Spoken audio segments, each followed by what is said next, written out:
నూతన మేయర్ ఎన్నికకి సంబంధించి నా ముందు ధర్నా చేస్తే ఏమొస్తుంది? నేను కాదు ఎలక్షన్ నోటిఫికేషన్ ఇవ్వాల్సింది.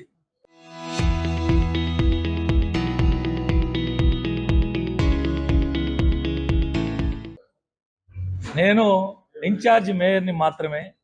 గతంలో కూడా చెప్పున్నా, దీనికి ఒక ప్రక్రియ ఉంటుంది. మేయర్ గారు రాజీనామా చేసిన తర్వాత ఏర్పడినటువంటి ఆ ఖాళీకి సంబంధించి నోటిఫికేషన్ ఇవ్వవలసింది రాష్ట్ర ఎన్నికల కమిషన్. మా చేతుల్లో ఏమీ లేదు. నేను కాదు నోటిఫికేషన్ ఇవ్వాల్సింది. నా ముందు ధర్నా చేస్తే ఉంటుంది. దీనికి ఒక ప్రక్రియ గతంలోనే చెప్పారు. మీ అందరికీ ఈ సందర్భంగా తెలియజేస్తా ఉన్నా, గతంలో పులిమి శైలజమ్మ గారు మేయర్గా ఉన్నప్పుడు ఆమెని ప్రభుత్వం వారు తొలగిస్తే నూతన మేయర్గా నంది మండలం భానుశ్రీ గారు ఎన్నికయ్యేదానికి మధ్యలో ఇన్ఛార్జి మేయర్గా ఆనాటి డిప్యూటీ మేయర్ మాదాల వెంకటేశ్వర గారు వ్యవహరించారు. ఆ రోజు ఆనం రామనారాయణ గారి మంత్రివర్యులు, వివేకానంద రెడ్డి గారు శాసనసభ్యులు, రాజశేఖర రెడ్డి గారు ముఖ్యమంత్రి. వారికి 3 నెలల సమయం పట్టింది నూతన మేయర్ ఎన్నిక అవ్వాలని. ఇది ఒక ప్రొసీజర్. రాష్ట్ర ఎన్నికల సంఘం నోటిఫికేషన్ ఇవ్వాలా. నోటిఫికేషన్ ఇచ్చినప్పుడు దానికి ఒక ప్రక్రియ మొదలవుతుంది.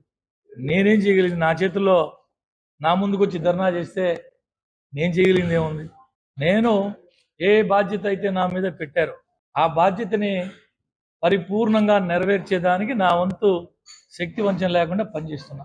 ఇది ఈ విధంగా స్టేజ్ మీద ఎక్కి ఈ విధంగా చేయడం ఇది పద్ధతి కాదు. దయచేసి సభ్యులందరికీ విజ్ఞప్తి చేస్తున్నా. అన్యాయం జీవో వచ్చింది, గిరిజనులకు వచ్చినటువంటి మేయర్ పదవికి జీవో రావడం అయితే జరిగింది.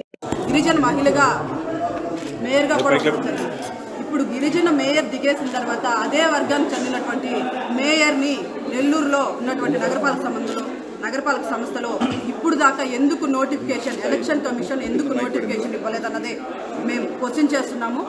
గత 1.5 నెల నుంచి మా సంబంధించినటువంటి గిరిజన సంఘాల నాయకులు తెలియజేస్తున్నారు.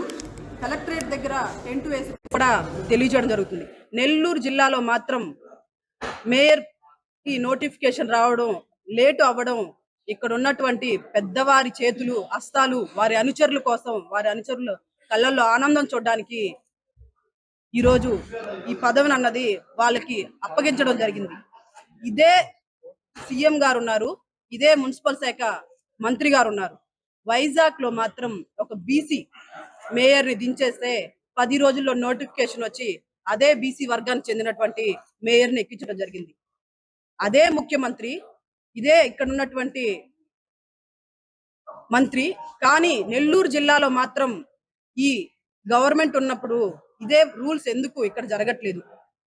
ఇక్కడ ఉన్నది గిరిజనులని, వారు ఏం చేయలేరన్న ఒక ఉద్దేశంతో ఇక్కడ ఉన్నటువంటి ఎంపీగా గెలిచినటువంటి వేమిరెడ్డి ప్రభాకర్ రెడ్డి గారు కూడా మా గిరిజన ఓట్లతోటి గెలిచి ఈరోజు మీరు నెల్లూరు జిల్లాలో ఎంపీగా ఉన్నారు. మీ అనుచరుడి కోసం మీరు ఈ సన్నాహాలు చేసి ఈరోజు వారిని మేయర్గా ఉంచారా? వారి కళ్ళల్లో ఆనందం చూస్తూ మీరు ఆనందపడుతున్నారా? ఈ సందర్భంగా నేను అడుగుతుంది వేమిరెడ్డి గారిని అదొక్కటే. అతి మొత్తంలో ఉన్నటువంటి నెల్లూరు జిల్లాలో గిరిజనుల సంఖ్య అధిక మొత్తంలో ఉంది. ఈ రోజు రాక వచ్చినటువంటి 45 సంవత్సరాలకు వచ్చినటువంటి మేయర్ పదవిని ఈ రోజు మళ్ళీ మేయర్కే ఇవ్వడానికి ఈ గవర్నమెంట్ ఎందుకు అసహనంగా చూస్తుంది? ఇక్కడ ఉన్నటువంటి ఎంపీ కానీ, కోవూరు నియోజకవర్గంలో ఉన్నటువంటి అధిక మొత్తంలో ఉన్నటువంటి కోవూరు నియోజకవర్గంలో ఉన్నటువంటి గిరిజనులతో ఓట్లతో గెలిచినటువంటి ప్రశాంతి రెడ్డి గారు కానీ వారి అనుచరుడి కోసం ఈ రోజు గిరిజనులకి గొంతు కోస్తున్నారా?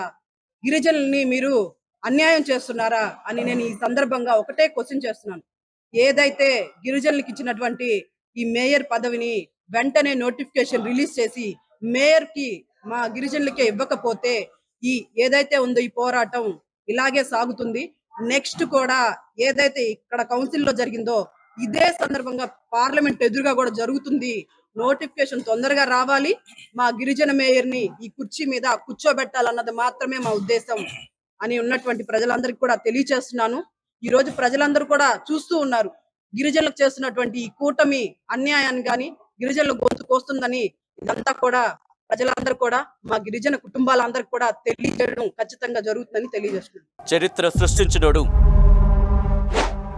ఇప్పుడు ఆ చరిత్రని తిరగరాయబోతున్నాడు. అబద్ధాల గోడల్ని బద్దలు కొట్టి నిజాలను రాగా మీ ముందుంచబోతున్నాడు. నిజమైన వార్తల కోసం వెంటనే డౌన్లోడ్ చేసుకోండి రా యాప్ని.